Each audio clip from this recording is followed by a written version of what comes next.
Larry adalah seekor lobster yang berprofesi sebagai binaragawan, sekaligus penjaga pantai yang kuat dan suka tantangan. Sesuai profesinya, Larry memiliki otot yang kekar dan kuat. Kalau kalian pernah menonton SpongeBob, kalian pasti tahu dan sudah tidak asing dengan kalimat "hidup seperti Larry". Hidup seperti Larry. Hidup seperti Larry bukan berarti kita harus hidup di dalam air atau berenang seperti udang. Secara sederhana, hidup seperti Larry adalah menjalani hidup secara maksimal atau all out, tapi bukan berarti merusak atau menghancurkan diri sendiri. Iya, sekarang waktunya.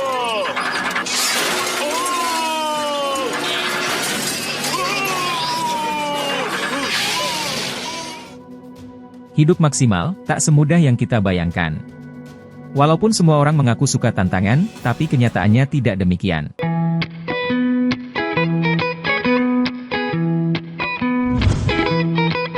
Jika kita mengingat lagi episodenya yang berjudul A Life in a Day, hidup seperti Larry, bukanlah hidup secara maksimal dengan menghalalkan segala cara untuk mencapai tujuan yang akan diraih, sekalipun itu merusak atau menghancurkan diri sendiri.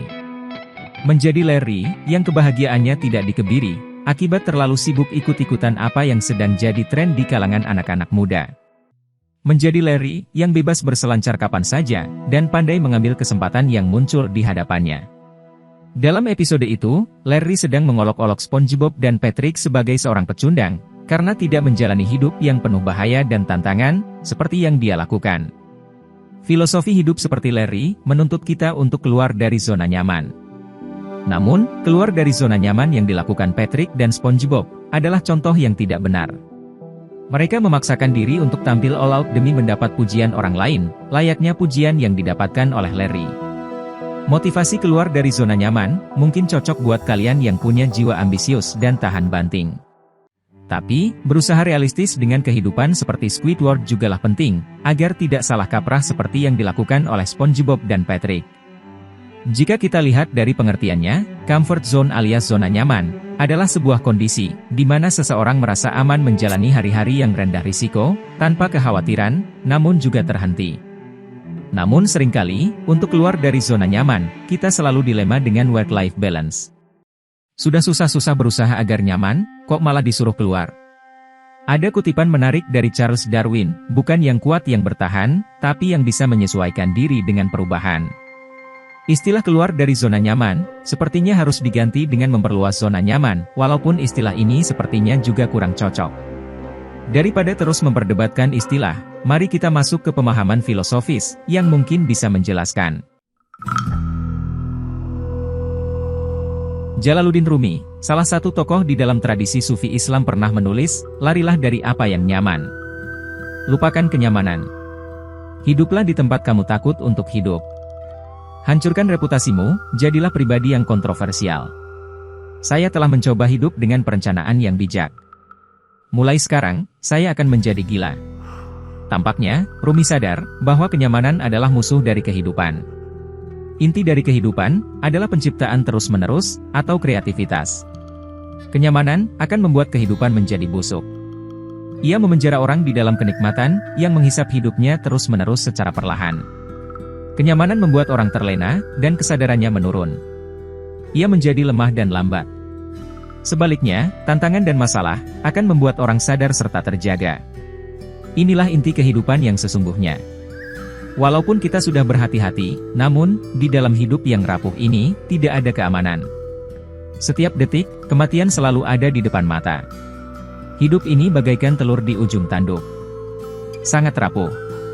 Semua ilmu dan pengalaman bisa lenyap dalam sekejap mata, ketika kepala terbentur cukup keras. Justru, menerima kerapuhan ini adalah sebuah kebijaksanaan. Mengalami dan menerima ketidakpastian adalah sebuah kepastian.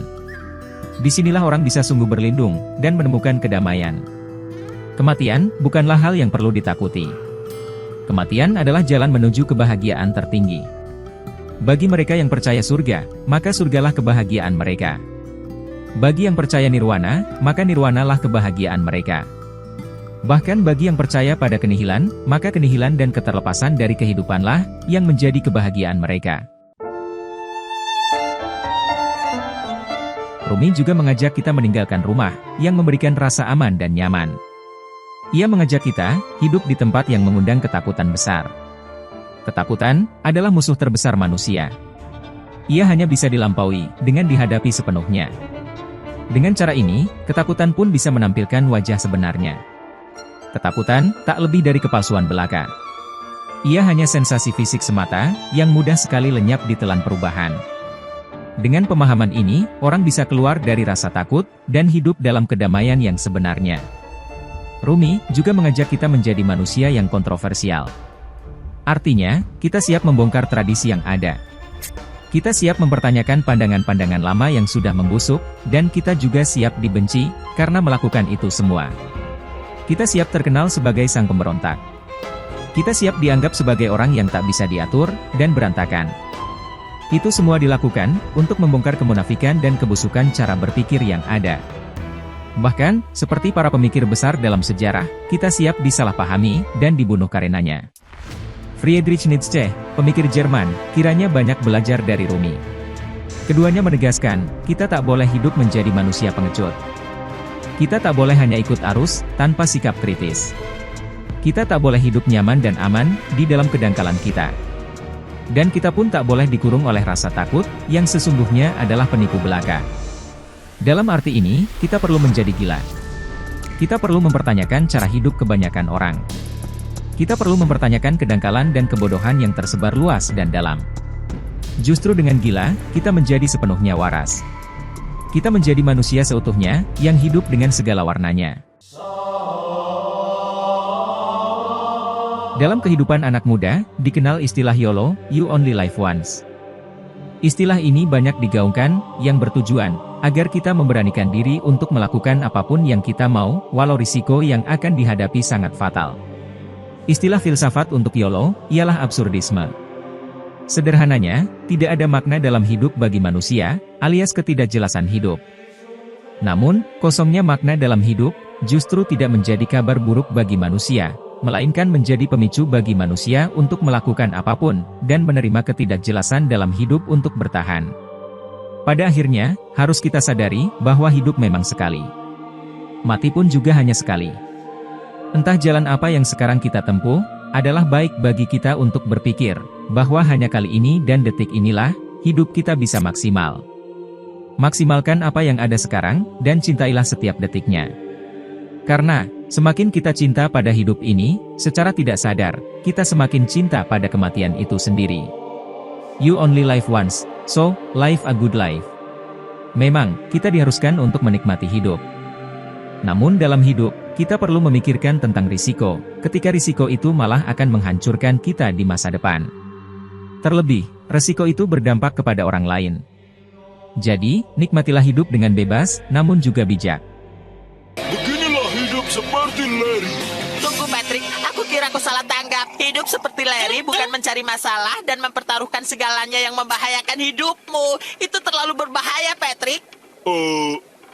Bukannya maksudmu membahayakan hidup kita, SpongeBob?